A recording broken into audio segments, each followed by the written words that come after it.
I was doing a little bit. It's raining outside. My name's Raymond.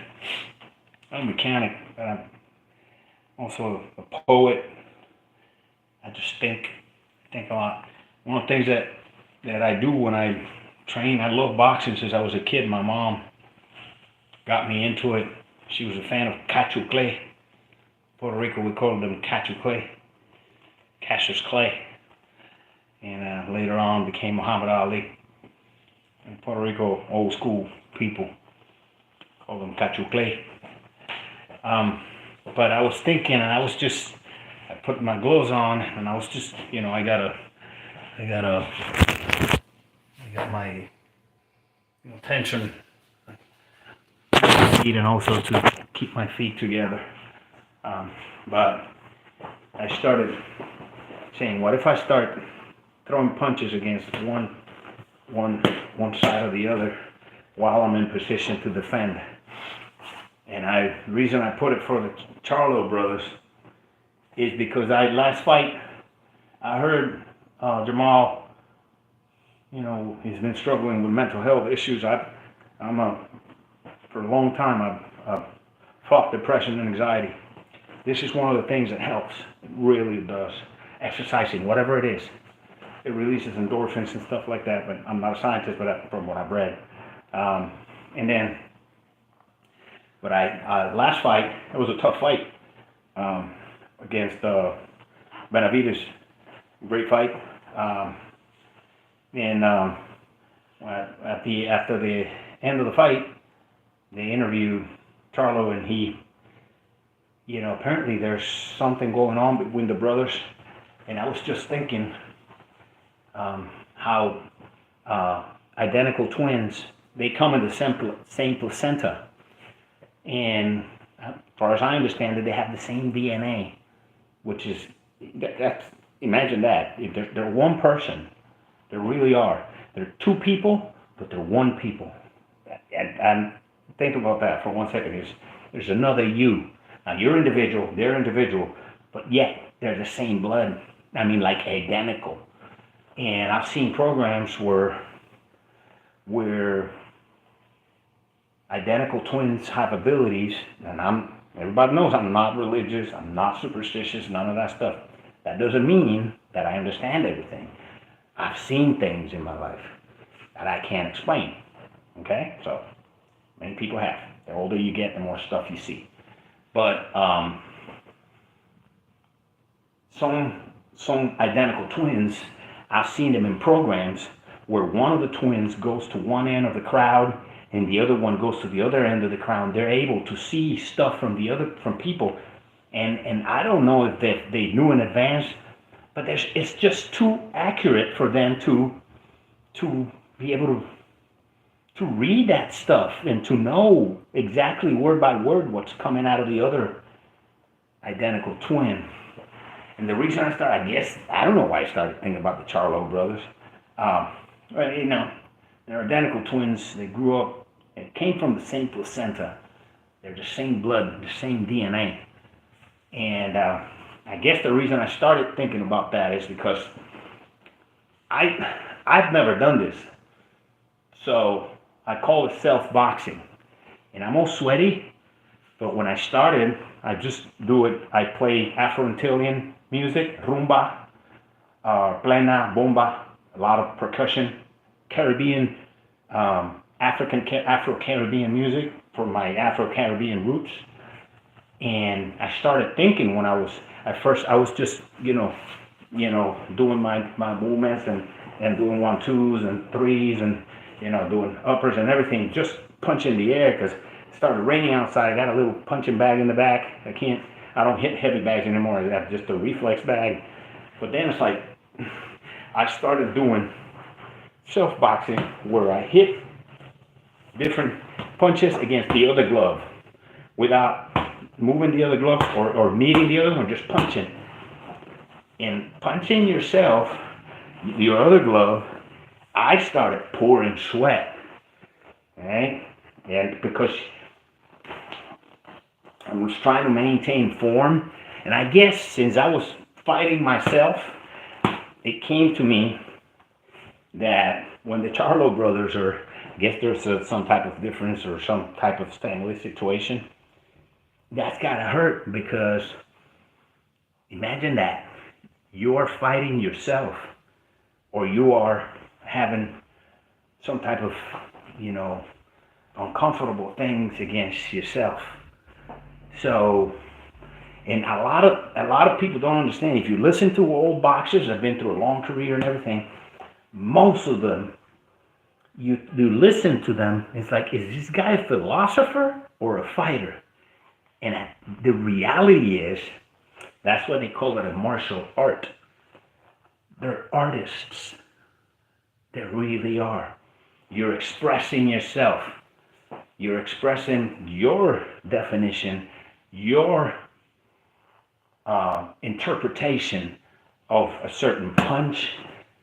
You know, you've seen people, like, for example, the Charlo brothers, they have a way they stand up, and when he punches with this punch like that. Now, this guy, it's virtual, so you're seeing the guy touching, you know, this is my left hand in reality, but the person you're watching, I think, thinking that's the way it is.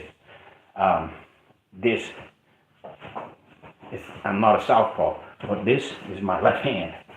So there's many ways to throw that, but what I was saying about thinking about Jamal, the older brother, the 160 or 160, I don't, was he 160 or 168? He was overweight when he went in that fight with the Benavides guy. He said at the end, it's like, hey, if anybody's seen my brother, he's not answering my call, so I guess there's some type of problem going on between them. So I don't have any advice on how to get back into talking terms with family members that you're estranged from, especially during the holidays. That's painful. But I do have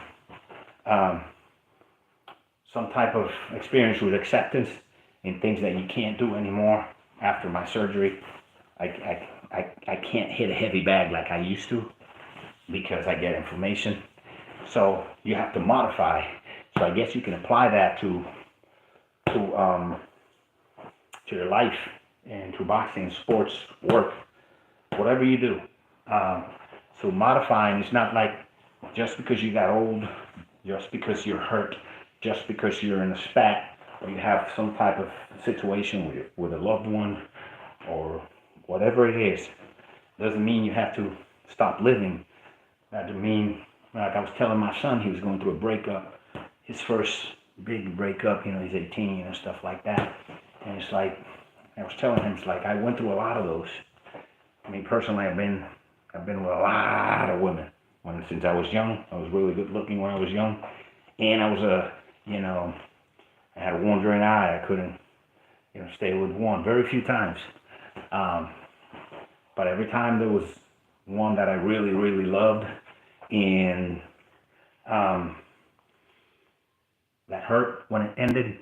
That broke my heart and cost me a shitload of money and grief and whatever. I went into the mode of loss, the grieving. But now that I'm older, and my testosterone level is lower, I got gray hair, I'm fatter. Actually, I lost some weight after the surgery, but shit hurts in the morning. I understand that. I told my boys, like, it's not that you don't want to hate them. It's normal to want them to feel your pain so that they come back and they don't feel the pain. But, and to be all hurt about what you lost. But I told them, how about we look at it this way? Now you're free. Now you don't have to, anybody that you have to give explanations to about where you're at. Now that trip that you wanted to take, but you couldn't take because it conflicted with your significant other's, whatever it was, belief system, their schedule, their money, the money you were spending on them, you can spend on you can put it away. You can go out, whatever you want to do, go fishing. You don't have to tell anybody. You are free, completely free to do what you want to do. You can stand in your living room like you're doing right, like I'm doing right now, and box. And just, people say boxing is the loneliest sport. It truly is. I'm alone in my apartment. But the one thing we're not punching. People think, oh, what are you doing? You're just punching the air. You're wasting time. It's like we're thinking. Roberto Duran, when he's teaching people how to fight, yeah, he'll teach you. He was the master of insight fighting, and he'll teach you how to hold this hand down, and the other guy's right hand, or so he can punch here, get out, and all this stuff. While he's teaching.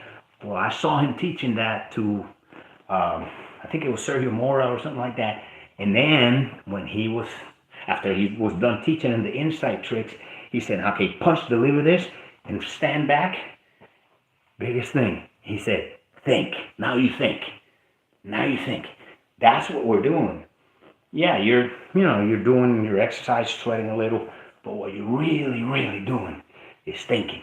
So that's when I started, I was tired of punching the air, I said, what if I do this number short, last time I sparred with my son, this kid's 6'3", built like a brick. He's 185, solid muscle, 18 years old.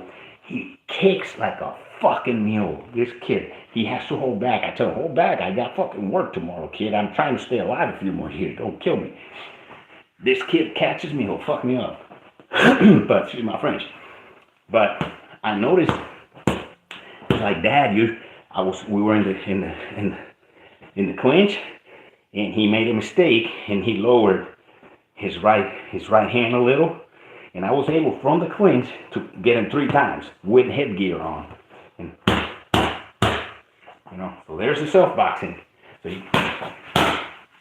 you can. So while you're self-boxing,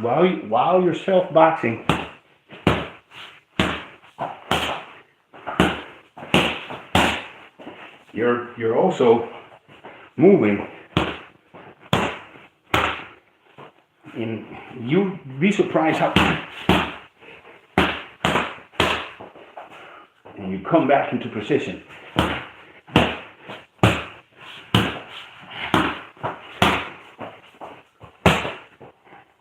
And you're thinking the whole time,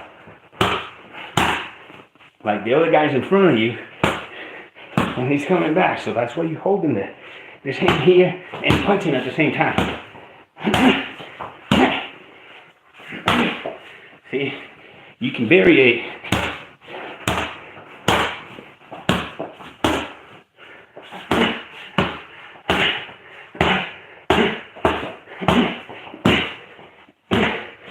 Close fighting.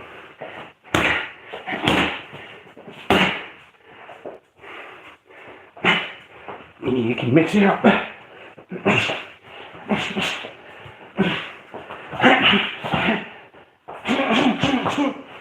You can variate it.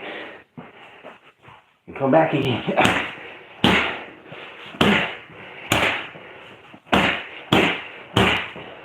You're still in position to defend.